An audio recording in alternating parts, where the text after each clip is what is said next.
Hi friends, welcome back to my channel. ఇప్పుడు మనము గణపతికి ఇష్టమైన ఉండ్రాల పాయసం తయారు చేయే ప్రాసెస్ చూపిస్తాను. ఉండ్రాల తయారీకి ముందుగా స్టవ్ ఆన్ చేసేసుకొని కడాయి పెట్టేసుకున్నాను. ఇందులో 1 కప్పు వాటర్ తీసుకుంటున్నాను. ఉండ్రాలు స్వీట్గా ఉండడానికి 2 టేబుల్ స్పూన్స్ బెల్లము వేసుకున్నాను.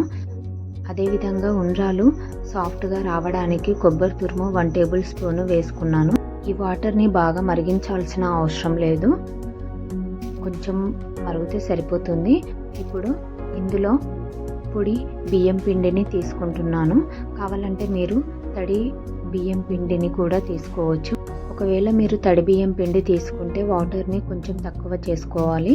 పిండి అంతా కూడా ఈ విధంగా కలుపుకోవాలి. ఇప్పుడు ఇది ఒక ప్లేట్లోకి తీసేసుకుందాము.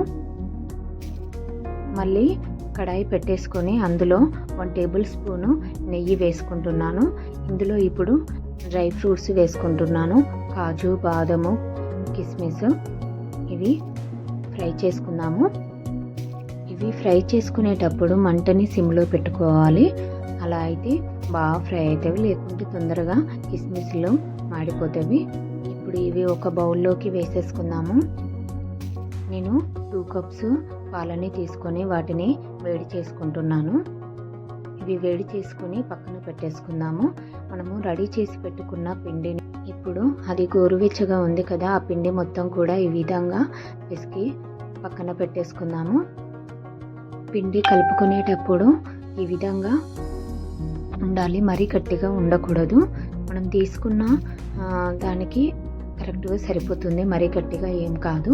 మనము చేతికి పొడి పిండిని అప్లై చేసుకుని ఈ విధంగా చిన్న చిన్న బాల్స్ లాగా చేసుకోవాలి, మరీ పెద్దవిగా చేసుకోకూడదు. అన్నీ కూడా ఈ మాదిరిగానే చేసుకోవాలి, నేను చూపించిన విధంగా. ఇవి హెల్త్కి కూడా చాలా మంచిదండి, ఎందుకంటే మనం బెల్లంతో చేస్తున్నాం కాబట్టి.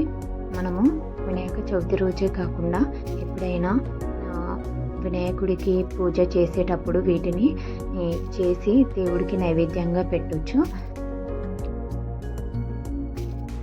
అన్నీ కూడా ఈ మాదిరిగా చేసుకొని పక్కన పెట్టేసుకున్నాను. ఈ చిన్న పిండిని తీసుకొని 1/2 కప్పు వాటర్లో ఈ పిండి మొత్తం కూడా కలిపేసుకోవాలి. ఇది పాయసంలో వేయడానికి ఈ విధంగా చేసుకోవాలి. ముందుగానే ఉండలుగా లేకుండా మొత్తం మంచిగా కలుపుకోవాలి.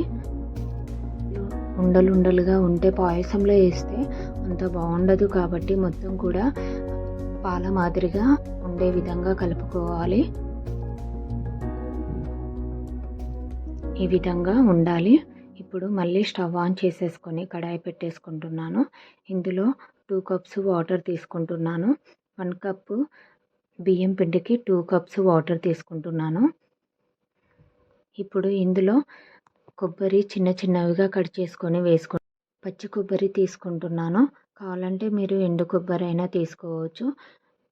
వాటర్ ఈ విధంగా వేడైన తర్వాత మనం రెడీ చేసి పెట్టుకున్న ఉండ్రాలను ఒక్కొక్కటిగా ఈ విధంగా వేసేసుకోవాలి, అన్నింటినీ కూడా.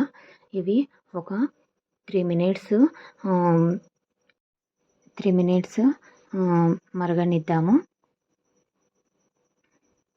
3 మినిట్స్ తర్వాత మనము వీటిని ఒకసారి అన్నింటినీ కూడా తిప్పేసుకోవాలి. ఒక 5 మినిట్స్ తర్వాత ఈ విధంగా ప్రెస్ చేసి చూశాను, చూడండి ఎంత బాగా ఉడికాదో. ఇప్పుడు ఇందులో మనము 1 కప్పు బెల్లం తురిమి తీసుకున్నాను, అది ఇప్పుడు ఇందులో వేసేసుకుంటున్నాను.